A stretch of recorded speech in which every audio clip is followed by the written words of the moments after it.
Hi, my name is Frank Schaefer. I grew up in an evangelical right-wing background, which I fled in the 1980s and 1990s, and now consider myself someone on a progressive side of politics. But today, what I have to say has nothing to do with that. It has to do with the fact I'm an American citizen. I'm the father of a U.S. Marine who fought in Afghanistan and Iraq. I am a patriot. And as a patriot, I can tell you that we know one thing for sure this morning, and that is J.D. Vance will never be president of the United States. There are enough Republicans left who are patriots who understand that J.D. Vance initiated and participated in a mugging of a world leader who I think most people would agree is the bravest man on earth today, our version of Winston Churchill, who has stood up against a Russian invasion for 3 years, against tyranny, against the rape of his nation, quite literally, by people who were trained to both molest civilians, kill them, and also torture prisoners as a matter of state policy, that kidnapped thousands of children from Ukraine and took them back to Russia to give them to Russian parents, that stole land. Vladimir Putin is a murderer who killed people in the United Kingdom by poisoning them, who killed his political opponents, had them thrown from windows, who bombed 2 buildings at the beginning, many, many decades ago to gain power, and had them labeled terrorist attacks. He's an international criminal. And to bow before this man and to declare that somehow Ukraine is our enemy and Vladimir Putin is our friend is a level of derangement and evil, the likes of which I've never seen in my 72 years of life as an American citizen. You know, I was born in Europe in 1952, and the kind of GIs I knew who came to my parents' mission of Libri had fought in World War II against the Nazis in the Italian campaign and D-Day, and all the rest of our honorable engagements with this tyranny and this dictator. But Adolf Hitler was no worse than Vladimir Putin when it came to aggression. Vladimir Putin is as aggressive and as lawless as Hitler was, and does the same sorts of things to his political opponents as Hitler did. Now, there are some things over which there's no compromise. You know, I'm one of the progressives that gets a lot of flack from my own side because I blame a lot of Democrats for their woke theology, is what I call it, for the use of pronouns, demanding everybody change language to talk about their gender issues, etc. And I think they helped give away the election. But that's nothing compared to what the Republicans have now done in aligning themselves with Vladimir Putin through Trump and J.D. Vance. Now, J.D. Vance is a disciple of Tucker Carlson, who might as well be a Russian agent, and has been advocating for changing sides in this war for a long time based on a weird idea that he thinks has to do with his Catholic conversion. And it has nothing to do with that. He's misunderstood the Catholic faith entirely. And that is that somehow because Vladimir Putin says he's anti-gay and anti-trans, that he's for traditional morality. Well, traditional morality does not include the rape and the invasion of a whole country. Traditional morality does not include the kidnapping of children. And just because Archbishop Kirill of Moscow has supported this adventure does not make it right. Just because evangelicals all the way from the 1990s to the present have been going to Russia trying to involve them in our culture war and have succeeded, going all the way back to the very beginning of the culture war, does not make it right.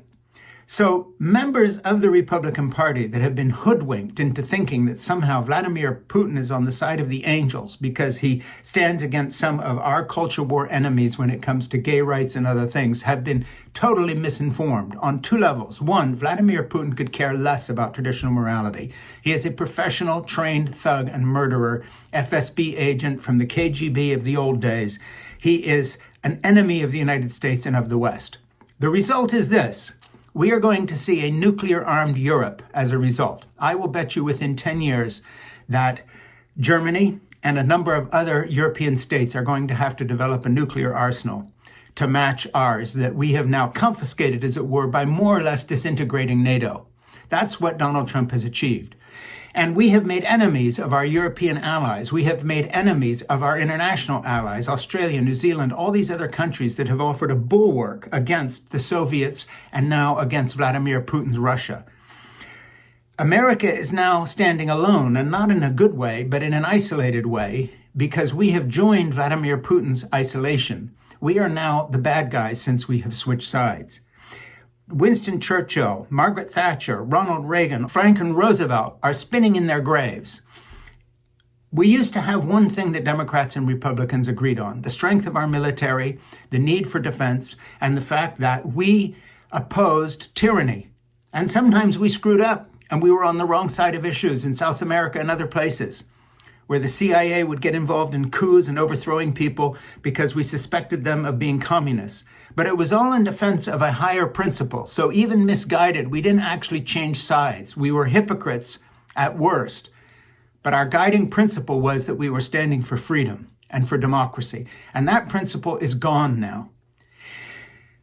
I think there must be Republicans who are ashamed at this moment, as I am, of our country and what it is, who look at Donald Trump as a complete outsider, an interloper who has hoodwinked his voters into voting for him with his con, who look at the tech bros like Elon Musk and Bezos and these others who have joined Trump's side out of greed for their own companies, hoping to get deals from the government and so forth.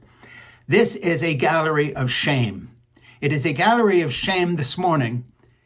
We could have all made mistakes in voting for this guy. Maybe Elon Musk made a mistake and joined his forces to his and his billions with his. But this morning, we now know that J.D. Vance has declared war on the freedoms that we hold dear. He has incited Donald Trump to follow Tucker Carlson's philosophy. And what we now have is a denial of everything America is. And as a result, the world is shaking this morning, because America used to be the good guy, and now we have joined with Russia as the oppressor. We have bullied a brave patriot who came to the White House seeking help, and instead of that got a dressing down and a mugging, a planned attack by J.D. Vance and Donald Trump that shames every American who wakes up this morning. You know, J.D. Vance was in the Marine Corps, so was my son. And I spent months down on Parris Island Recruit Training Depot. Why? Because I was researching several books as the guest of the Commandant of the Marine Corps, actually two commandants of the Marine Corps that loved the book that I wrote with my son, Keeping Faith, a father-son story about love in the United States Marine Corps, that became a bestseller and could be found in every Marine recruiting office across the world for years afterward, where I was invited to speak and so forth and so on. That's another story. But what I learned on Parris Island was that the drill instructors drilled into the recruits the idea of honor, the idea of integrity, the idea of patriotism. Well, these are all lessons that J.D. Vance has spit on and has abandoned. And if he had done something similar within the Marine Corps, an act of disloyalty, dressing down an ally, someone perhaps sent to a Marine Corps base for training with the United States, as thousands of people come from around the world to do, he would have been court-martialed. And he deserves a court-martial now. He would have been dishonorably discharged. This is a dishonorable man. J.D. Vance is no longer an American, he is a Russian. J.D. Vance is no longer a patriot, he is a traitor. And he has taken Donald Trump with him in this traitorous behavior, because he has talked himself into believing that Vladimir Putin represents, quote, traditional morality. Well, Hitler didn't like gay people either. And he didn't like Jews, and he didn't like gypsies, and he killed them. And he didn't like handicapped people, and nor does Trump. Hitler went ahead and started gassing those who were disabled because they weren't as used to the Reich. And Trump is going to cut Medicaid with his billionaire friends who will have no trouble paying their doctor bills. We are in a sorry place, America. This is a morning of shame. Take your rose-tinted spectacles off and replace them with a clear vision of what J.D. Vance and Donald Trump just did in the White House, in your Oval Office. This has nothing to do with Republicans and Democrats. I would be perfectly happy to have a Republican president who's a conservative, who pushes back against some of the stupidity of the left. Our government's too big. We spend too much money. We're going to go broke. All of that is true. The whole woke strategy has backfired. We have lost the culture wars because we pushed too far. Roe v. Wade has been reversed. The courts have all been appointed by Republican presidents. We are in a mess on the political front. But this isn't politics. This is treason. J.D. Vance has betrayed our country and sided with Russia. And he's taken Donald Trump with him because of Tucker Carlson's infamous influence over both of those men through J.D. Vance. And I say this to Elon Musk. Take a very hard look, Elon. Take a very hard look. You might be a South African emigre who's made billions here, but believe me, everything Donald Trump and J.D. Vance touch from now on will be tainted with the brush of treason. Oh, tech brothers, you better run. Oh, Republicans, this man will take you down. And if you're afraid that you'll get primaried if you go against him, a great pushback is coming because there are plenty of MAGA voters who are also patriots. There are plenty of people who understand that Vladimir Putin literally raped his way across a whole country. And that a strategy of persecution of civilians was part and parcel.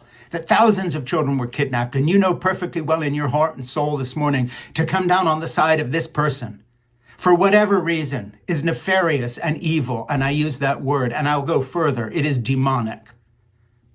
This is bare-knuckled wickedness. This is stupidity at a level that boggles the mind. Stand up and be counted. And if there are protests, pour into the streets. If there are letters to be written, write the letters. If there are congressmen and congresswomen and senators to be called, call them. Believe me, America, a line has been crossed here for the first time in American history. In our 250 years of existence, there has never been anything like this. An open siding with tyranny from the White House. These are not fringe elements as happened in World War II, where the isolationists and the anti-Semites like Lindbergh and all the rest of them and Ford sided with the Nazis. They were not doing it in the White House and the Oval Office. They were outsiders and they lost. And we went to war and defeated Hitler and fascism. Now the enemy is within the Oval Office. His name is J.D. Vance. His fool is Donald Trump.